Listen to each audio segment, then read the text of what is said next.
মিরপুরের মাঠে আজ বেশ ফুরফুরে মেজাজে অনুশীলনে নেমেছে বাংলাদেশ দল। আসন্ন পাকিস্তান সিরিজকে সামনে রেখে প্রস্তুতির ব্যস্ততা থাকলেও অনুশীলনে ছিল ভিন্ন রকম প্রাণচাঞ্চল্য। ফিল সিমন্সের অধীনে নিজেদের ঝালিয়ে নিতে এদিন রানিং স্পিড ও ক্ষিপ্রতা বাড়াতে দারুণ এক কৌশল বেছে নেন কোচিং স্টাফরা। পুরো স্কোয়াডকে দুই দলে ভাগ করে কার্ড খেলার মাধ্যমে নির্ধারণ করা হয় বিজয়ী দল। আর মজার ছলে সেই খেলায় পরাজিত দলকে শাস্তি হিসেবে দেওয়া হয়েছে পুশ আপ। এমন অভিনব কৌশলে ক্রিকেটারদের মাঝে যেমন চাঞ্চল্য তৈরি হয়েছে, তেমনই অনুশীলনে বেড়েছে বাড়তি মনোযোগ।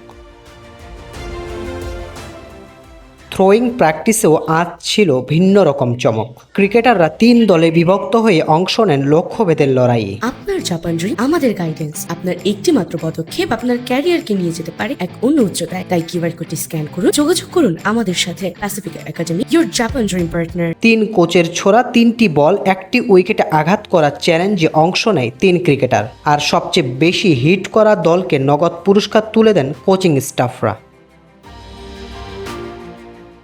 মজার ছলে ওয়ার্ম আপ শেষ করে ক্রিকেটাররা ফিরে আসেন মূল অনুশীলনে। ক্রিকেটে ক্যাচ মিস মানে ম্যাচ মিস, এই পুরনো মন্ত্রকে মাথায় রেখে আজ ক্যাচিং মহড়ায় বাড়তি ঘাম ঝরিয়েছেন শান্ত লিটনরা। টেস্ট ক্রিকেটে স্লিপ বা বাউন্ডারিতে ক্যাচ লুফে নেওয়ার দক্ষতা ম্যাচের ভাগ্য গড়ে দেয়। তাই আসন্ন সিরিজে ফিল্ডিংয়ে কোনো খুঁত রাখতে চাচ্ছেন না কোচিং স্টাফরা।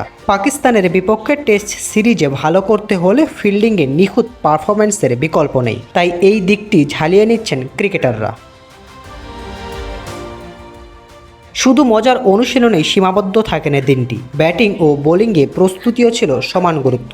লিটন দাস, মুশফিকুর রহিম ও অধিনায়ক নাজমুল হোসেন শান্তকে দেখা যায় দীর্ঘ সময় ধরে ব্যাটিং অনুশীলন করতে। পাকিস্তানের শক্তিশালী বোলিং লাইন আপ সামলাতে আজ দীর্ঘক্ষণ ব্যাটিং অনুশীলন করেছেন টাইগাররা। অন্যদিকে বল হাতে আজ নিজেকে ঝালিয়ে নিয়েছেন তাইজুল, নাইম, মমিনুলরা।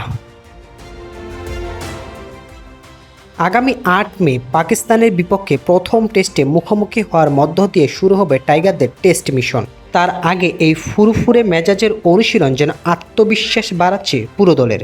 এখন দেখার অপেক্ষা মাঠের লড়াইয়ে এই প্রস্তুতির কতটা প্রতিফলন ঘটাতে পারে ফিল সিমন্সের শিষ্যরা।